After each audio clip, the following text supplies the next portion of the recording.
വെള്ളരിക്ക് പുതിയൊരു വെള്ളം ചേർക്കുകയാണ് ഞാൻ.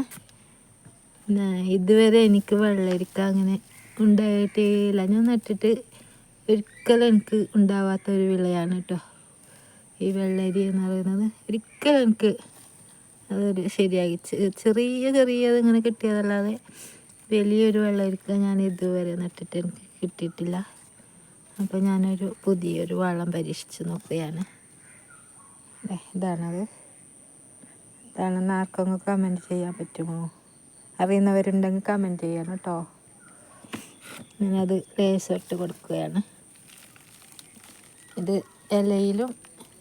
ഇലയിൽ ഇങ്ങനെ ഇത് വീഴ്ച പോലത്തെ കുത്തിയിരിക്കുന്നില്ല, അതിനും ആയി അതുപോലെ തന്നെ അതിൻ്റെ ചുവട്ടിൽ ഇട്ട് കൊടുക്കുന്നുണ്ട്. എന്നും കുറേശ്ശെ ഇങ്ങനെ വിതറി കൊടുക്കുന്നു. ഇതിപ്പോൾ എല്ലാ വിളകൾക്കും ഈ ഒരു വളം ചേർത്തുകൂടാ.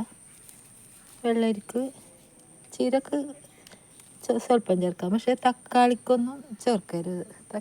ചീരക്കും അധികം ചേർക്കരുത്. പിന്നെ വെള്ളരിക്കാണ് ഏറ്റവും ഉത്തമം. ഇവിടെ വെള്ളരി ഒരിക്കൽ നട്ടത് മുളക്കാത്തതുകൊണ്ട് വീണ്ടും നട്ടിട്ടുണ്ട്. ഇപ്പോൾ എല്ലാം മുളച്ചിട്ട് വീണ്ടും ലേശം ഇട്ട് കൊടുക്കുന്നുണ്ട്. അതിൻ്റെ ഇടയിൽ ചീരയുണ്ട്.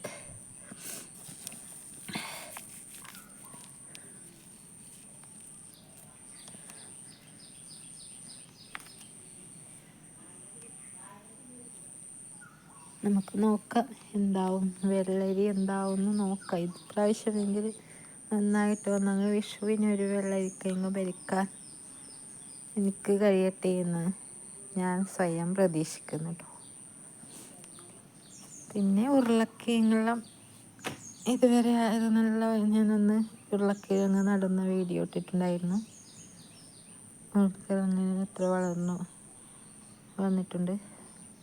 ഉരുളക്കിഴങ്ങ് കൃഷിയുടെ ഒരു രീതിയൊന്നും എനിക്ക് അങ്ങനെയൊന്നും അറിയൊന്നുമില്ല. അത് ഇങ്ങനെ നട്ടു നോക്കി ഉണ്ടായെങ്കിൽ ആവട്ടെ. എല്ലാം ഒരു ജീവിതം തന്നെ ഒരു പ്രതീക്ഷയാണല്ലോ. നമ്മൾ പ്രതീക്ഷിച്ചതുപോലെ ഒന്നും ജീവിതത്തിൽ നടക്കണമെന്നില്ല. വേറെ രീതിയിലായിരിക്കും നമ്മുടെ ജീവിതം പോകുന്നത്. കൃഷി പോലെ തന്നെയാണ് നമ്മുടെ ജീവിതവും. നമ്മളൊന്ന് പ്രതീക്ഷിക്കും, വേറൊന്ന് കിട്ടും. അതുപോലെ തന്നെയാണ് ജീവിതം. അപ്പോൾ മുളക് തൈ നന്നായിട്ട് വളർന്നിട്ടുണ്ട്. ഇതിന് ഒരാഴ്ച കഴിഞ്ഞാൽ നമുക്കിതൊക്കെ മാറ്റി നടാം.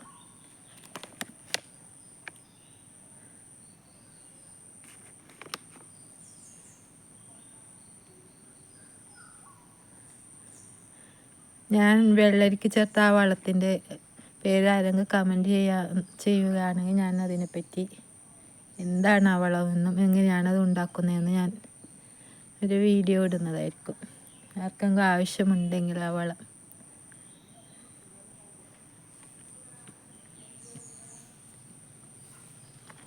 ചീര എത്രയൊക്കെ ആയിട്ടുണ്ട്.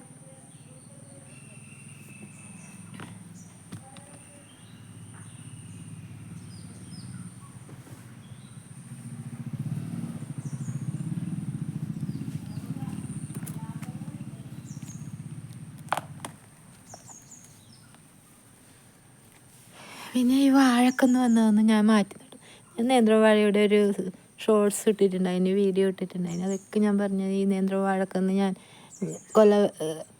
നമ്മൾ മുമ്പേ എല്ലാം പഠിച്ച രീതി എന്ന് പറഞ്ഞെങ്കിൽ ഒരു കൊലക്കുന്നതിന് മുമ്പേ ഇങ്ങനെ വാഴക്കൊന്ന് വന്നാൽ അത് മാറ്റണം, അപ്പം തന്നെ അത് കളയണം. അങ്ങനെയൊന്നും ഞാൻ ചെയ്യുന്നില്ല. ഞാൻ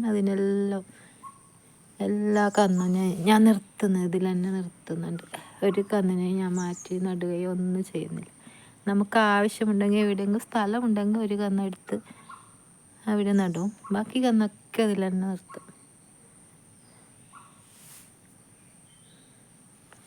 ഇതാണ് ഇന്നത്തെ എൻ്റെ രാവിലത്തെ ഒരു കൃഷി രീതി. ഇത്രയേ ഉള്ളൂ എൻ്റെ വീഡിയോ.